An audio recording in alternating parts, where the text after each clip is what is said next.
Hello दोस्तों, good morning. स्वागत है एक बार फिर से आप सभी का एमजेटी एजुकेशन में। साथियों, आज है 28 अगस्त और आज की वीडियो में हम लोग बात करेंगे 28 अगस्त के most important daily current affair questions के बारे में। साथ ही साथ कल के भी करंट अफेयर को कवर करेंगे क्योंकि कल करंट अफेयर की वीडियो नहीं बन पाई थी। आज हम लोग 27 और 28 दोनों का कवर करेंगे, लेकिन उससे पहले 26 तारीख वाला रिविजन कर लेते हैं। फटाफट से 1 मिनट में रिविजन करेंगे, फिर आज की तरफ पढ़ेंगे। कल हम लोगों ने पढ़ा था 41वें स्थान पर है भारत विश्व प्रतिस्पर्धात्मकता सूचकांक में, यानी ग्लोबल कम्पिटिटिवनेस इंडेक्स में। डीआरडीओ ने ओडिशा में एकीकृत यानी इंटीग्रेटेड वायु रक्षा हथियार प्रणाली का परीक्षण किया है। और अनीश दयाल सिंह ये प्रधानमंत्री के उप राष्ट्रीय सुरक्षा सलाहकार नियुक्त किए गए हैं। सीआईएसएफ ने मध्य प्रदेश में पहली महिला कमांडो बटालियन शुरुआत करी हुई है। और हरियाणा ने 11 सप्ताह तक के लिए स्वच्छ कुरुक्षेत्र मेरा अभियान स्वच्छता मिशन का शुभारंभ किया है। पहला खेलो इंडिया वाटर स्पोर्ट्स फेस्टिवल संपन्न हुआ श्रीनगर में और इसमें मध्य प्रदेश सबसे ज़्यादा मेडल के साथ टॉप पर रहा। 18 मेडल टोटल इसने जीते हैं।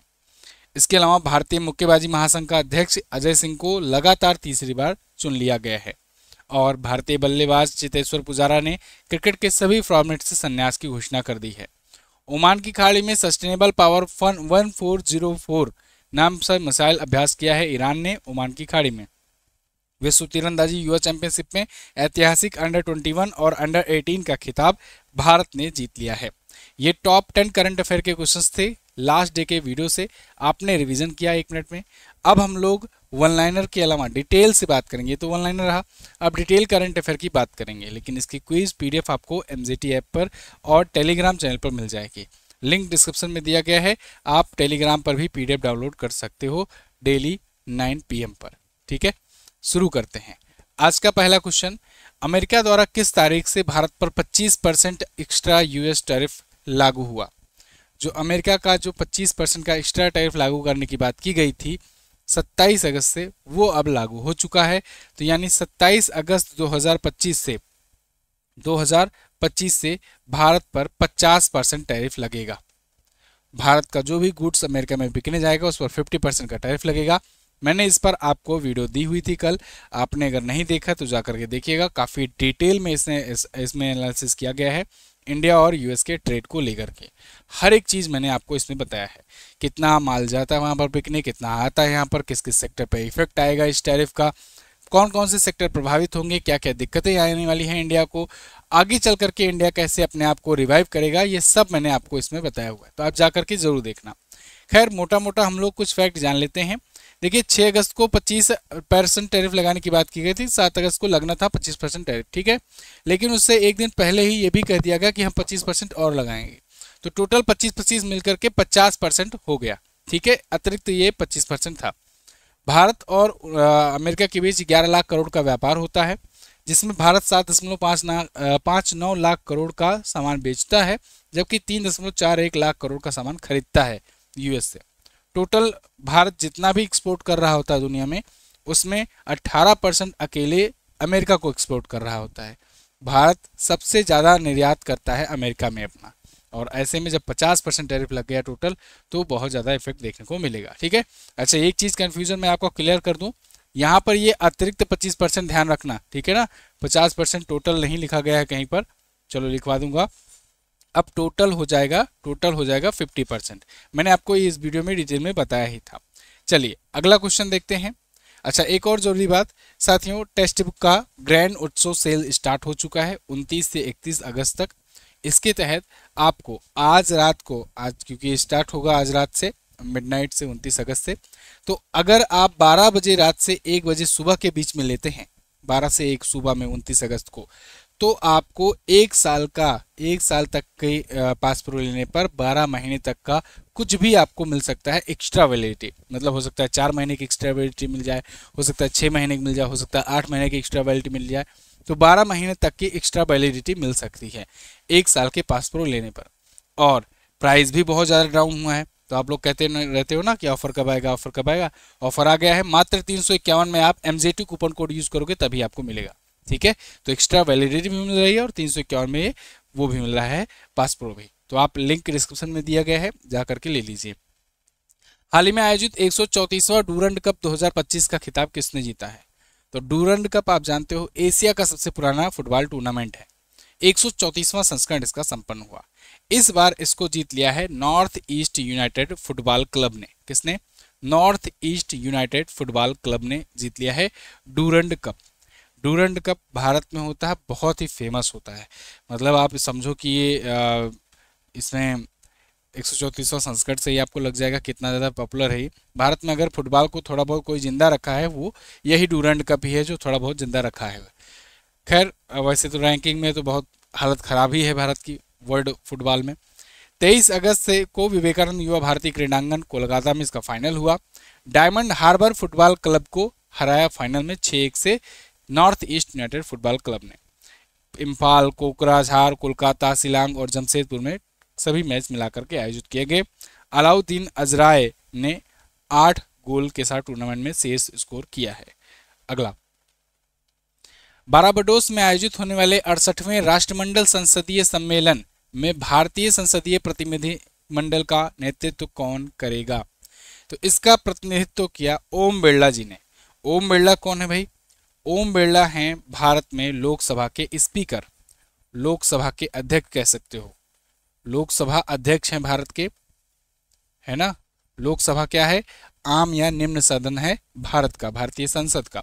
तो उसके अध्यक्ष, लोकसभा के अध्यक्ष गए थे बाराबाडोस में। वहां पर आयोजित हुआ 68वां राष्ट्रमंडल संसदीय सम्मेलन, उसमें भारत को इन्होंने रिप्रेजेंट किया है, भारत की तरफ से शामिल हुए। देखिए लोकसभा के, ठीक है। इस बार का 68वां जो सीपीसी था इसका विषय था the Commonwealth a global partner, राष्ट्रमंडल एक वैश्विक साझेदार। राष्ट्रमंडल के बारे में आपको बहुत बार बता चुका हूं।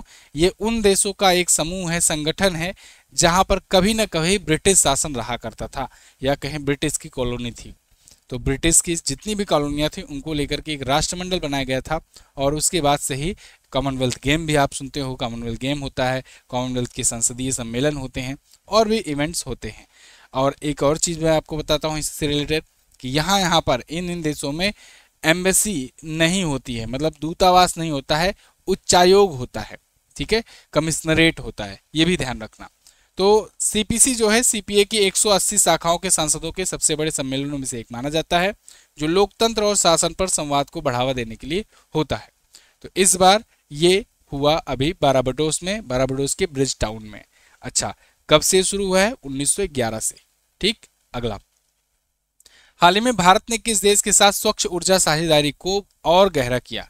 तो भारत और जापान के बीच में अभी स्वच्छ ऊर्जा को लेकर के, क्लीन एनर्जी को लेकर के और पार्टनरशिप को स्ट्रेंथेन किया गया है, स्ट्रॉन्ग किया गया है। क्लीन एनर्जी, जैसे क्लीन एनर्जी उस एनर्जी को कहते हैं जिससे कार्बन का एमिशन नहीं होता है, जैसे सोलर एनर्जी हो गया, जैसे विंड एनर्जी हो गया, है ना, पवन ऊर्जा होती है। इसके अलावा और भी विभिन्न प्रकार की एनर्जी जो भी, मतलब आप समझो कि कार्बन का एमिशन ना करें। और भारत ऐसे रिन्यूएबल एनर्जी सोर्सेज और क्लीन एनर्जी सोर्सेज पर लगातार काम कर रहा है। इसमें जापान के साथ मदद ली जा रही है और जापान और इंडिया क्लीन एनर्जी पर ये गहरी साझेदारी की हुए हैं। तो इस साझेदारी के अभी समिट में, मीटिंग में भारत के मनोहर लाल खट्टर जी, जो कि विद्युत एवं आवास और शहरी कार्य मंत्री हैं, ये और जापान के व्यापार, अर्थव्यवस्था और उद्योग मंत्री श्री मुतो योगी, इन दोनों के बीच में अभी मीटिंग हुई। ये ऑनलाइन मीटिंग रही, लेकिन इन दोनों देशों ने भारत और जापान के ऊर्जा संवाद को अभी पूरा आयोजित किया। ठीक है, 25 अगस्त को इंडिया जापान एनर्जी डायलॉग संपन्न हुआ। तो जापान और भारत स्वच्छ ऊर्जा साझेदारी को और रणनीतिक महत्व ये देता है। जापान के प्रधानमंत्री हैं शिगुरो इशिबा और यहाँ की करेंसी होती है येन, टोक्यो राजधानी होती है। अगला, अच्छा, आज क्वेश्चन ज़्यादा है क्योंकि 2 दिनों का करंट अफेयर है, इसलिए इन तक देखिएगा। क्वेश्चन संख्या ज़्यादा होने से वीडियो लंबी हो सकती है। मुंबई क्रिकेट संघ या कहें मुंबई क्रिकेट एसोसिएशन ने वानखेड़े स्टेडियम में किसकी प्रतिमा के अनावरण के साथ साथ शरद पवार क्रिकेट संग्रहालय का उद्घाटन किया? तो साथियों, मुंबई क्रिकेट एसोसिएशन ने सुनील गावस्कर, जो कि पूर्व क्रिकेटर रहे हैं, भारतीय कप्तान रहे हैं और दिग्गज क्रिकेटर रहे हैं समझो, इनकी प्रतिमा और शरद पवार की प्रतिमा का उद्घाटन किया। साथ ही साथ शरद पवार के नाम से एक क्रिकेट म्यूजियम, क्रिकेट संग्रहालय का भी उद्घाटन किया। शरद पवार क्रिकेट संग्रहालय कहा गया इसको। तो ये देखो, दोनों की प्रतिमाएं हैं और संग्रहालय का नाम इनको डेडिकेट किया गया है। ये प्रतिमा सुनील गावस्कर की है, उस मैच की है जिसमें उन्होंने 10,000 रन पूरे किए थे।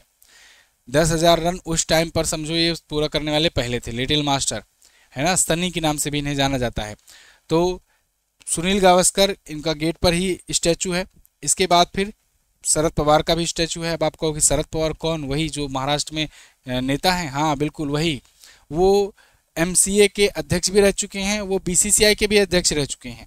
तो बीसीसीआई के अध्यक्षता के दौरान काफ़ी कुछ अच्छे परिवर्तन हुए थे, बीसीसीआई में काफ़ी अच्छा लीडरशिप इन्होंने दिखाया था, ऐसा कहा जाता है। तो इस वजह से भी इनके सम्मान में यहाँ पर मुंबई क्रिकेट एसोसिएशन के द्वारा जो संग्रहालय बनाया गया है वानखेड़े स्टेडियम में, उनको इनके नाम को डेडिकेट किया गया है, शरद पवार क्रिकेट संग्रहालय, ठीक है ना, शरद पवार क्रिकेट म्यूजियम। वैसे वानखेड़े स्टेडियम बहुत ही इंपॉर्टेंस रखता है भारतीय क्रिकेट के लिए। क्यों? क्योंकि बीसीसीआई जो board of control for cricket in India है, उसका हेडक्वार्टर भी वानखेड़े स्टेडियम में ही है।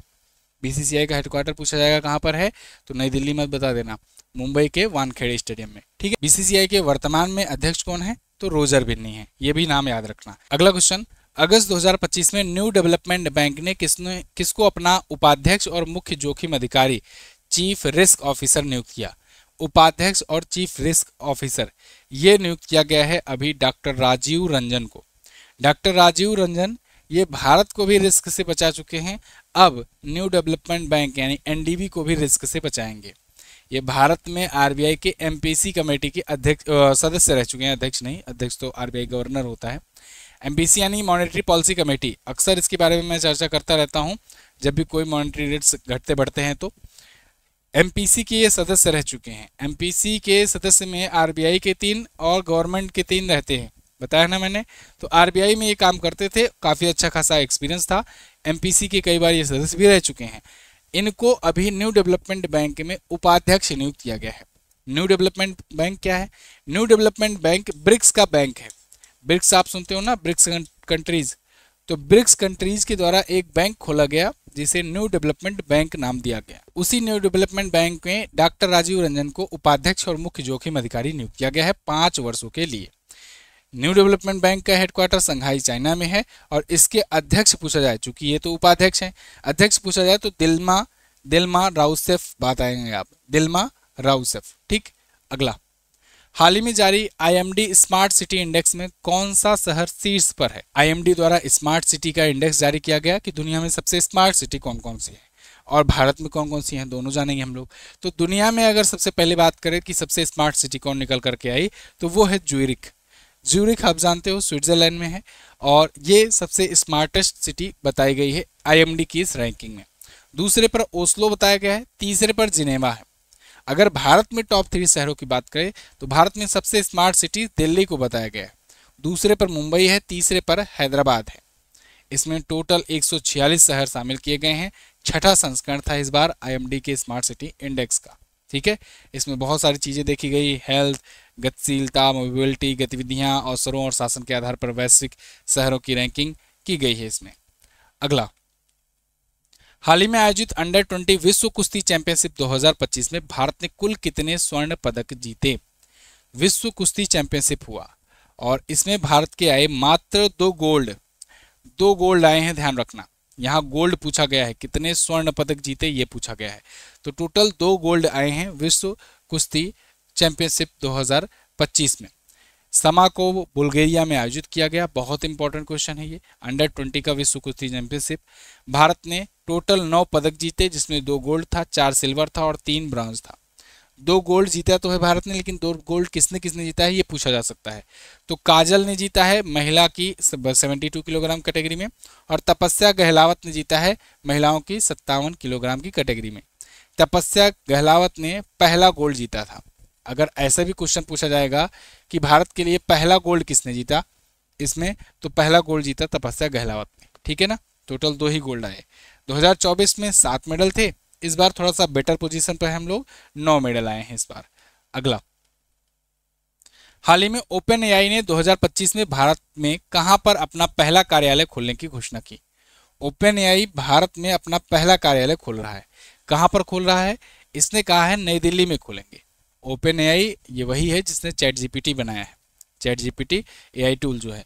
तो ओपन एआई अब भारत में एंट्री कर रहा है, क्योंकि आप देखो दुनिया भर में ना अमेरिका के पास दूसरा सबसे ज़्यादा बड़ा जो बाजार है चैट जीपीटी का, वो इंडिया ही है। तो इसलिए अब इसने घोषणा की है कि नई दिल्ली में अपना पहला भारतीय कार्यालय इस साल के अंत तक खोल देगा। ओपन एआई की भारत सरकार के साथ साझेदारी भी हो रही है। इंडिया एआई मिशन में योगदान भी दे रहा है ओपन एआई। चैट जीपीटी बहुत सारी यूनिवर्सिटीज़ में और बहुत सारे आईआईटीज़ में पढ़ाए जाने की भी बातचीत की जा रही है कि उसको इन्वॉल्व किया जाएगा। तो इससे और तेज़ी से भारत एआई सेक्टर में आगे बढ़ेगा और ये इंडिया एआई मिशन के तहत किए जाएगा। भारत में अगर देखा जाए कि पिछले एक वर्ष में साप्ताहिक सक्रिय उपयोगकर्ता यूजर जो है इनकी संख्या 4 गुना बढ़ गई है। वीकली यूजर जो है वो 4 गुना बढ़ गए हैं पिछले एक साल में अंदर। वैसे ओपन एआई के सीईओ का नाम आपसे पूछा जाएगा तो आप बताना सैम अल्टमैन है। कौन है? सैम अल्टमैन है ओपन एआई के सीईओ। अगला, हाल ही में किसने नागालैंड के 22वें राज्यपाल के रूप में शपथ ग्रहण की? तो नागालैंड के 22वें राज्यपाल ये बन गए हैं अजय कुमार भल्ला। अजय कुमार भल्ला साथियों मणिपुर के राज्यपाल थे, हाँ बिल्कुल थे। नागालैंड के जो पूर्व राज्यपाल थे ला गणेशन, उनका भी पिछले दिनों में निधन हो गया, 15 अगस्त के ही दिन उनका निधन हुआ। तो उनके निधन के बाद अजय कुमार भल्ला को, जो कि मणिपुर के राज्यपाल हैं, इनको अतिरिक्त प्रभार दे दिया गया था, लेकिन अभी इनको शपथ भी दिला दी गई है। तो अतिरिक्त प्रभाव के साथ साथ पूरा प्रभार पा गए हैं, शपथ पा गए हैं। ये अब नागालैंड के भी राज्यपाल का कार्यभार देखेंगे, दोनों राज्य का राज्यपाल का कार्यभार देख रहे होंगे। ठीक है, अजय कुमार भल्ला। शपथ कौन दिलाता है? शपथ दिलाता है उस राज्य के हाईकोर्ट का चीफ जस्टिस। अब चूंकि देखो उन सभी राज्यों का, पूर्वोत्तर जो राज्य है ना, उसमें मैक्सिमम राज्यों में जो हाईकोर्ट है वो है गुवाहाटी हाईकोर्ट। असम का भी देखता है, नागालैंड वगैरह का भी देखता है, ठीक है, अरुणाचल प्रदेश का देखता है। इसीलिए गुवाहाटी हाईकोर्ट के जो चीफ जस्टिस हैं उन्होंने इनको शपथ दिलाई है। बाकी मणिपुर हाईकोर्ट के अलग हैं चीफ जस्टिस, मेघालय हाईकोर्ट अलग है, बाकी जो राज्य बचते हैं उनका जो हाईकोर्ट है गुवाहाटी हाईकोर्ट ही पड़ता है। तो न्यायमूर्ति आशुतोष कुमार जो हैं इन्होंने शपथ दिलाई है इनको नागालैंड के 22वें राज्यपाल के रूप में। क्लियर? तो मणिपुर के और इसके राज्यपाल हैं। पीएम मोदी ने कहां पर भारत की पहली पूर्णतः स्वदेशी इलेक्ट्रिक कार का उद्घाटन किया? तो पीएम मोदी ने अभी गुजरात में, कहां पर? गुजरात में भारत की पहली पूर्णतः स्वदेशी इलेक्ट्रिक कार का उद्घाटन किया है। पूरी तरीके से स्वदेशी है और गुजरात के हंसलपुर में उद्घाटन किया गया है इसका 26 अगस्त को। नाम है इसका ई विटारा। ई विटारा, ध्यान रहे इसमें हर एक जो इक्विपमेंट, हर एक पुर्जे लगाए गए हैं वो भारत में ही बने हैं, इसीलिए ये पहली पूर्णतः स्वदेशी है। ऐसी नहीं है कि भारत में पहली इलेक्ट्रिक कार बनी है, भारत ऑलरेडी इलेक्ट्रिक कार बहुत सालों से बना रहा है, लेकिन ये पहली पूर्णतः स्वदेशी है इलेक्ट्रिक कार। मारुति सुजुकी ने इसे बनाया है और इसका प्रोडक्शन बहुत लार्ज स्केल पर भी किया गया है। इसका प्रोडक्शन इस हिसाब से किया गया है कि आने वाले दिनों में 100 से ज़्यादा देशों में इसका एक्सपोर्टेशन किया जाएगा, यानी निर्यात किया जाएगा। कहा जा रहा है, कंपनी का दावा है कि एक बार के फुल चार्ज करने पर ये 500 किलोमीटर से ज़्यादा चलेगी, क्योंकि इलेक्ट्रिक व्हीकल है तो 500 किलोमीटर तक चार्ज करने पर चलेगी। अगला क्वेश्चन, मीराबाई चानू ने कॉमनवेल्थ वेट लिफ्टिंग चैंपियनशिप 2025 में कौन सा मेडल जीता? पिछले दिनों में मैंने आपको बताया कि Commonwealth weight lifting championship Ahmedabad में हो रहा है। तो अहमदाबाद में जब ये हो रहा है तो इसमें मीराबाई चानू का भी इवेंट आया। मीराबाई चानू ने इसमें गोल्ड जीत लिया। कॉमनवेल्थ वेट लिफ्टिंग चैंपियनशिप जो हुआ उसमें इनका 5वां गोल्ड था आज तक का। इस बार भी इन्होंने गोल्ड ही जीत लिया है। इन्होंने हालांकि ओवरऑल 193 किलो का वजन उठाया। इनका ओवरऑल हाईएस्ट नहीं है, इनका ओवरऑल हाईएस्ट 200 से ज़्यादा किलोग्राम से है, लेकिन फिर भी 193 किलोग्राम का वजन उठा करके ये गोल्ड जीती हैं। ये वैसे ओलंपिक में सिल्वर मेडल भी जीत चुकी हैं। टोक्यो ओलंपिक आपको याद होगा, सिल्वर जीती थी इन्होंने। स्नैच और क्लीन एंड जर्क कैटेगरी में मिला करके 193 किलोग्राम का वजन इन्होंने उठाया। 48 किलोग्राम की कैटेगरी में ये इवेंट करती हैं। 2026 में ग्लासगो में होने वाला है कॉमनवेल्थ गेम, उसके लिए ये क्वालिफाई भी कर गई हैं। तो ये भी याद रखना, अगला जो कॉमनवेल्थ गेम होगा वो 2026 में ग्लासगो में होगा। ये तो कॉमनवेल्थ वेट लिफ्टिंग चैंपियनशिप था, अब जो कॉमनवेल्थ गेम होगा मेन वाला वो 2026 में ग्लासगो में होगा। ठीक है, ये ग्लासगो कौन सा? स्कॉटलैंड वाला। तो ये गोल्ड जीत गई हैं, अहमदाबाद में हो रहा था। अगला, राष्ट्रपति द्रौपदी मुर्मू जी द्वारा 5 सितंबर को कितने शिक्षकों को राष्ट्रीय शिक्षक पुरस्कार दिया जाएगा? इंपॉर्टेंट क्वेश्चन है। राष्ट्रपति द्रौपदी मुर्मू जी के द्वारा 5 सितंबर यानी शिक्षक दिवस के दिन इस बार 45 शिक्षकों को राष्ट्रीय शिक्षक पुरस्कार से सम्मानित किया जाएगा। नेशनल टीचर्स अवार्ड हर साल टीचर्स डे पर दिया जाता है, यानी 5 सितंबर को दिया जाता है। 5 सितंबर को डॉक्टर सर्वपल्ली राधाकृष्णन जी की जयंती होती है, उन्हीं की जयंती पर शिक्षक दिवस मनाया जाता है इंडिया में। ठीक है, तो इस बार 45 को सम्मानित किया जाएगा। अब उनको अलग अलग कैटेगरीज में दिया जाएगा। जब 5 सितंबर आएगा, जब अनाउंस हो जाएगा, तो मैं आपको फिर से पूरा कैटेगरी वाइज करके बताऊंगा कि किसको, किस टीचर को किस कैटेगरी में कितना अवार्ड मिला हुआ है। ठीक है, तो विज्ञान भवन नई दिल्ली में राष्ट्रपति जी के द्वारा यह अवार्ड दिया जाएगा। अगला, हाल ही में किस कंपनी ने बीसीसीआई से स्पॉन्सरशिप करार खत्म करने की घोषणा की?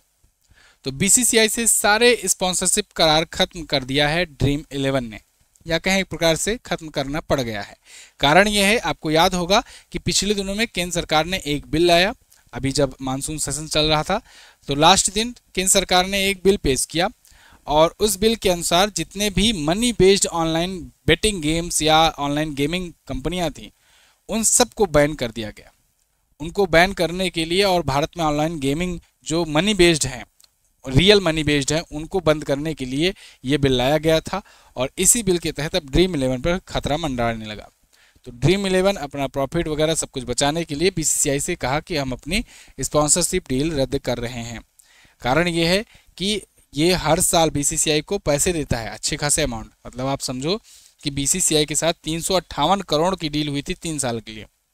जब अर्निंग ही नहीं होगी तो अभी ये चूंकि 2023 में हुई थी, 2026 तक चलती, यानी इस साल भी और अगली साल भी चलता। तो जब पैसा आएगा ही नहीं, खेलेंगे ही नहीं, कोई बैन हो गया है, तो कहाँ से देगा बीसीसीआई को? इसीलिए तत्काल प्रभाव से इसने अपनी डील ही रद्द कर दी। अच्छा, ये डील रद्द की, फिर बीसीसीआई के सेक्रेटरी का एक बयान आता है, जो कि हैं देवजीत सौकिया, बीसीसीआई के सचिव हैं।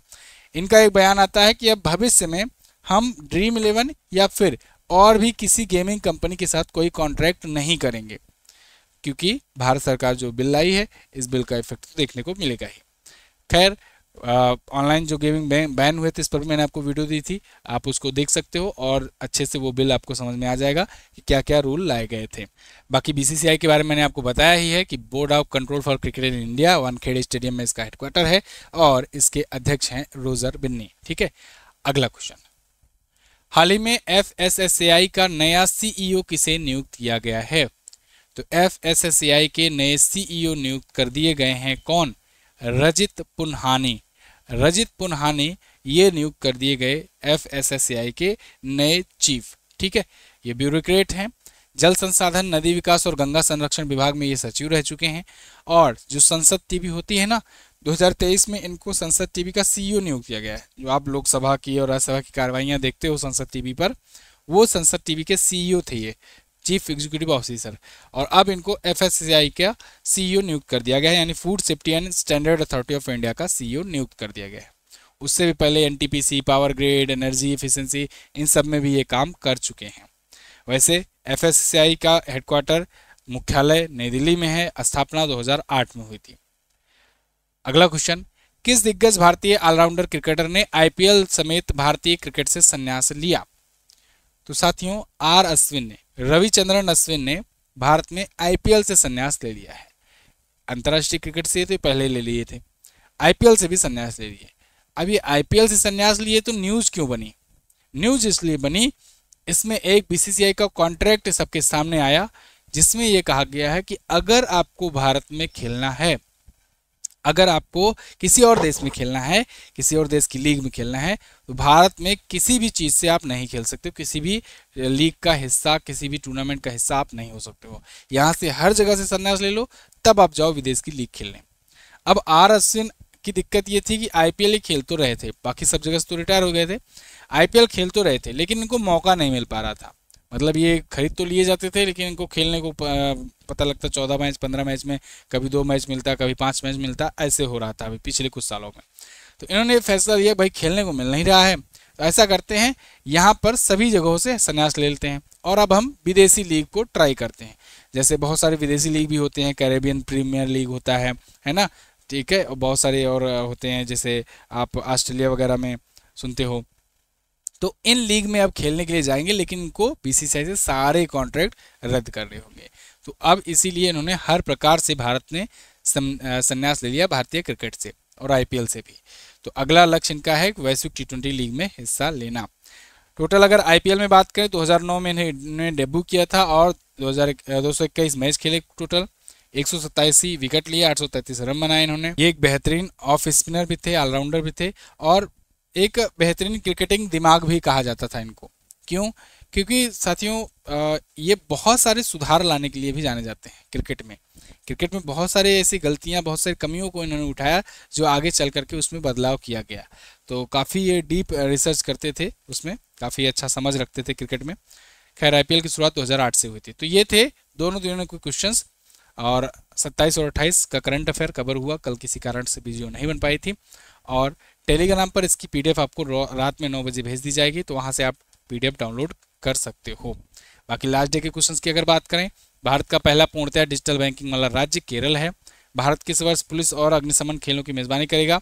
तो 2029 में करेगा, ठीक है ना, 2030 में नहीं, 2029 में करेगा विश्व पुलिस और अग्निशमन खेलों की मेजबानी। आज आपको क्या बताना है, आईएमडी के विश्व प्रतिस्पर्धात्मकता सूचकांक में शीर्ष पर कौन है? ठीक। दूसरा, ईरान की वर्तमान मुद्रा क्या है? ईरान की वर्तमान मुद्रा बता दीजिए और ग्लोबल कंपटीटिवनेस इंडेक्स में बता दीजिए टॉप पर कौन है। दोनों क्वेश्चंस के बारे में जो भी पता हो डिटेल से जरूर आंसर करना। Thank you so much. मिलेंगे अगली क्लास में, तब तक के लिए नमस्कार, जय हिंद, वंदे मातरम।